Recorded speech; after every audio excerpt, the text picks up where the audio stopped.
So, this morning, I had a cheeky follow, and honestly in my head, I thought, Mama, I've made it. No, I'm joking. No, basically this morning I woke up, had a bit of a lie in, I'm not going to lie. Obviously this week's been pretty, this week has taken a toll in regards to my energy. So I had a lie this morning, woke up at like 9:30, and I looked at my phone and I had a notification on both my Instagram pages, and I was followed by an account called DevCorp. Dun, dun, dun. Anyone in direct sales, if you ever hear DevCorp, okay, or if you're a direct sales manager or wherever it is, you'd see that name and you'd be like, oh no. But to be honest, man, with myself, okay, just to give you guys some context, DevCorp is a group that basically exposes direct sales companies across the globe. Okay, I remember I first got introduced to DevCorp when it was like, I think I was 20 years old, 2016, and I'd already been in direct sales, I'd already been in the field, I'd already been hustling for like 12 months in the field, 6 hour days, no, six hour days, well, I wish it was, 12 hour days, 6 days a week, coming in on Sundays, just like the full on, like everything that it basically talks about on the website, I was the living, breathing proof of fucking what you had to go through. Like, what, like 12 hour days, grafting, selling different products, X, Y, and Z. And at that point in my career, if I'd probably seen it earlier, then maybe I would have quit. I don't know. I'm an easy influence guy, so maybe the manager would have had a conversation with me and just overturned me to start anyway. But I remember seeing it for the first time, and at the time, it was like, I think I was like a week or 2 weeks off about to get promoted to a management position. And I was managing a team of like maybe like 15 guys, and my top team lead comes up to me in the morning as if he'd seen a ghost, and I was just like, bro, you're right. He goes, mate, have you seen this website that's been like going around the office? And I was like, no, what's the website? And I check out the website, and I was reading everything on it, and I was like, oh my god, I've been scammed. It literally had everything. So like, it talked about the training in the morning, like the way that you get recruited, the language that's used, everything, okay? And I remember thinking, like, mate, I've just invested like 12 months into this business, and all of that for it to be a scam, I was like fucking fuming, honestly.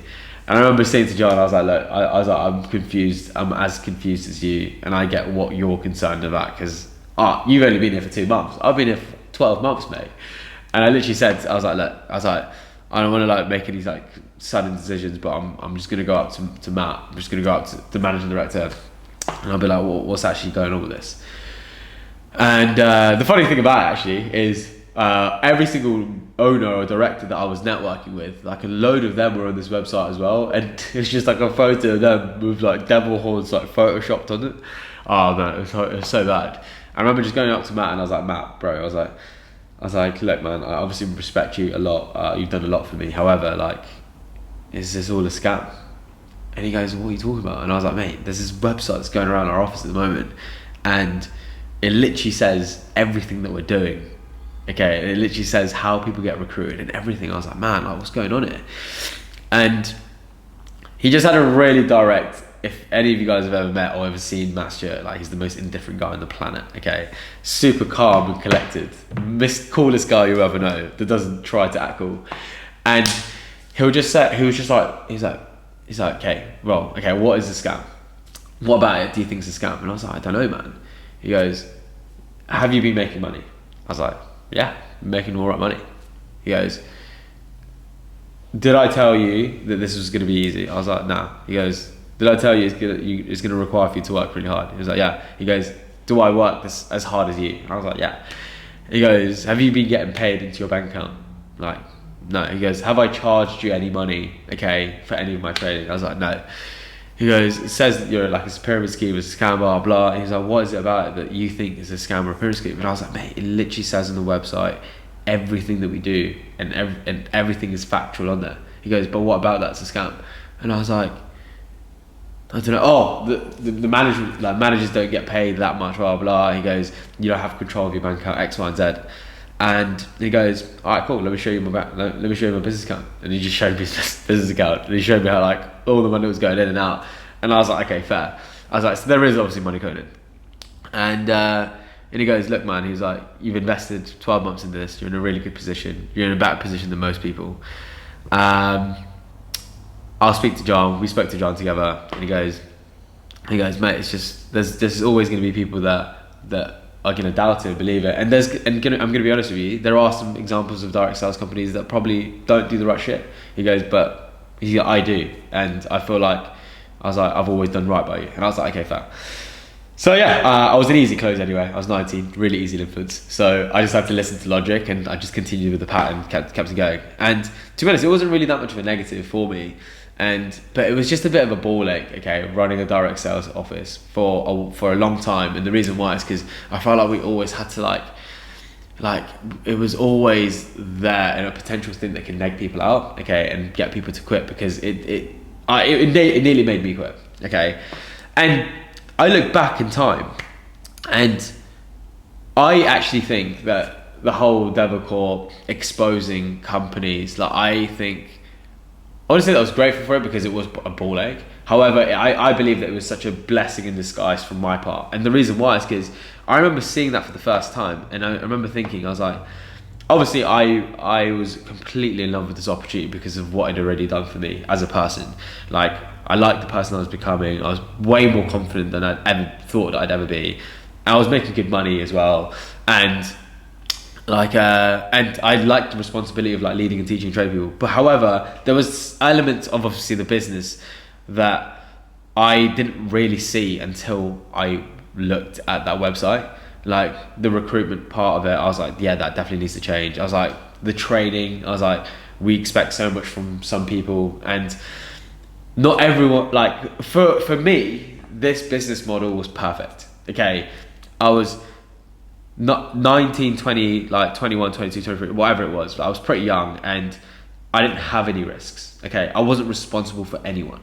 Like the only investment from my end was like the time and the energy, right? So, but I was willing to invest that anyway. Like I had nothing else to lose. Okay. However, for the average person, okay, that comes in, like they commit so much to do something, but they might have not even wanted to do it. Okay, and it really taught me a lesson after watching all the videos, okay, like Smart Circle, DevCorp, I watched everything. I literally read, I was obsessed with the website for ages. And I was like, okay, I love the business, I love sales, I love what it can do for you, I love what it can do for people. However, there's obviously some flaws, right? Because otherwise, if there wasn't some flaws, then why would this even be a thing?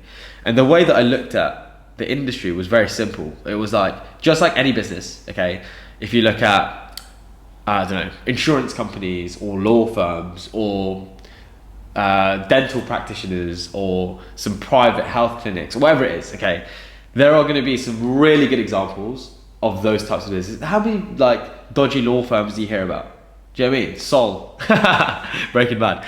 But how many like dodgy barbershops do you hear about? Okay, how many dodgy like dental practices? Like there's going to be a terrible example of every business, but there is also going to be a really good example of law firms, insurance companies, okay, dental practices. There's always like that side of the scale, right? There's going to be some terrible examples and there's going to be some good examples, okay? And I'm going to be transparent with you guys. I've been in this industry for like nearly 10 years now, okay? It's going to come up to 10 years, I think, in February next year. And I get it. Like, I have seen some terrible examples of direct sales companies, okay? I honestly, like, I've seen so many great, talented people that have been wasted because of how some offices have been run.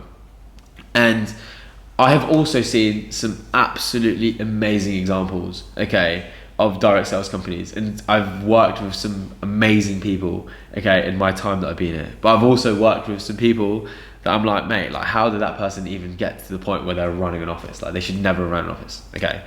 No offense to those guys, but it's just facts, it's just true. And it's like, the only thing that I didn't like about the concept of DevCorp is that it just tainted the whole industry under the same brush, okay? Where there are actually some people that run credible, legitimate businesses that do everything by the book, that do so right for their people, but they always have this like negative backlash, okay, because of the industry that they're in, okay? If you actually put those people in other industries and they apply the same work that they applied in direct sales, they would have made it anywhere else. But they've got this like pullback, okay, and pushback and negative feedback and press from people, from things that they've never even done themselves. And I believe, again, I'm gonna put my hands up. Like, I'm not saying that I'm perfect or I did everything right. I opened up my company, my office, when I was 21 years old. Okay, I'd had no prior business experience. The only experience that I had was door-to-door sales and pop-up events. Was I destined to be a perfect managing director? Of course not. I had no idea how to pay people. I had no idea of taxes. I had no idea of payroll. I had no idea how to recruit people. Everything that I did was just a format that I copied from another business that trained me. Okay, and that person that trained me was still learning themselves, and the person that trained them was still learning themselves. So the business model in itself obviously could have been done a lot better, okay? But I guess in 2020, I made a conscious decision because I was a little bit older. I was like 25, 26 years old, okay? I wasn't that like young buck 19, 21 year old that was just hoping for the best and just pushing my luck and seeing how things worked. I was like established. I was 25 years old. I'd already opened up a business that failed, okay, after 2 years. I'd already invested 4 or 5 years into this business, okay? I'd already seen what can go right, and I'd already seen what can go wrong. I'd already seen very good examples of the business, and I've already seen terrible examples of the business. So at that point of my career, when I was 25 years old, when I was about to open up my office again in 2019, just before COVID, I already knew exactly what I needed to do to create the what I believed was the perfect way to run one of these businesses. And I'm grateful to have been exposed to DevCorp at an early stage of my career, because honestly, I was so obsessed by that website that I wrote down everything that was wrong and that was perceived wrong about this business, and I wrote down everything that could go right, and I wrote down everything that could go wrong, and I used it as like a to-do list, as like a journey to build the best type of business that I could possibly create in this space. And yeah, man, I'm so glad that you guys followed me, because again, we have obviously made some massive changes the last couple of years. Number one, obviously, in the UK, we've got an opportunity for like an employed route or a self-employed route, which is like commission only, okay? But here in Australia, I'm testing out a completely only employed route. And I'm gonna be honest with you guys, I'm still figuring out myself. I've dented and lost a lot of money doing this. However, in my head, I wanna create the perfect type of way to actually do this business. And I wanna show you an example of what it takes to do it right. And I'm not saying that I'm perfect, definitely not, but I put my hands up and I'm making the changes. Some of the things that you guys talk about, I definitely agree with. Some of the things that you talk about, I definitely believe that I don't agree with. And the reason why is because you're not in it every single day, but I am. Like, I'm in it every single day. I see it every single day. I see what can go wrong. I see what can go right. However, I feel like people that just like watch, or like, I wouldn't say that I was smart when I first saw that website, but like, I wasn't just gonna listen to like that person's perspective of whoever wrote the blog posts and articles. There was obviously some things that are gonna be like, there was obviously gonna be some things that were, but okay, yeah. And there was obviously gonna be some things that were like biased, right? So their perspective, they might have not had a good example, okay? They might have not started in the right office, and they believe that every office is gonna be the same way. And it's just not reality, man. It's just like in every business. There's good examples and bad examples. Okay, you can either choose to be a good example of it, or you could choose to be a bad example of it. And again, in 2022, obviously there was like loads of negative press about me, talking about like X, Y, and Z of things of how I ran a business, and I was like, that's just not true. I was like, that you're painting this picture, you're tainting me under the same brush of other companies and other, like, if you look, I still speak to so many people that were in my office in Cardiff, okay, and there was loads of people that had a great experience, okay. Some of them I still talk to now. I'm literally meeting up with one of them here in Australia, okay, and I've been in contact with that guy for like the last like 2 or 3 years, okay, and he was in the exact same office. Okay, but there's also some people. I remember I messaged this guy, and I wrote a blog post on LinkedIn about all the changes that we made as a company, and I sent it to this guy. So funny, actually. I'll expose you now. Wasn't it? Okay, I sent it to this guy. So I sent everyone the link, and I was like, hey, obviously you were in my company when this article came out. These are, I just be like, I hope everyone, I hope the experience of my company was always positive. However, these are all the changes that we've made as a business. And then I sent him that message, and then he replied going, please block and delete my number and never contact me again. But before that, the messages that he was messaging me was like, it was like, yeah, the second week of December, nice to get back to the bush. I was like, the bush? He goes, just to put it politely, congratulations on your award, looked very dapper. And then the next message that he sent me was, please block and delete my number and never contact me again. I was like, mate. And I remember there was this one guy, actually, he started in my office in Cardiff as well. And he's one of the dudes that I've trained down to a management position, Bradley's team. And he quit after his third day because he got his dream job as a journalist for like food. And I was like, look man, I was like, 100%, that's the job that you've always wanted. I was like, I'm not going to tell you to do this instead. I was like, definitely do that. And then he messaged me randomly when all the articles came out, and he was like, you're an absolute scumbag, blah blah. And I was like, bro, I was like, you left in such good terms. I was like, but you're so easily influenced by the media that you listen to things that, mate, you had a good experience in my company for like 3 days, and because some media post just came out, you're believing that instead of like your actual idea of reality, which was actually what happened in that moment. It's like such a strange thing. I'm trying to remember what his name was actually. So I found this guy, and literally he messaged me when all the articles came out, and he goes, just wanted to say, I think it goes without saying from anyone who have been employed or conned that you're a real piece of shit, like the scummiest little type of parasite, and I hope that you're feeling the pressure as the walls are starting to close on you as you get exposed. Hopefully this is a big financial repercussion for you. And I was like, hey mate, I'm not gonna say what his name is. I was like, I just feel really confused, as I'm sure that you had a good experience working with us. I'm not sure what to say back, to be honest. There's nothing that I really did wrong to you. In fact, anyone, you know more than anyone, you work in press how things are twisted. If you asked the majority of people who worked with me in Cardiff, they would have had a completely different experience of what was portrayed in that article. You worked with us for less than a week.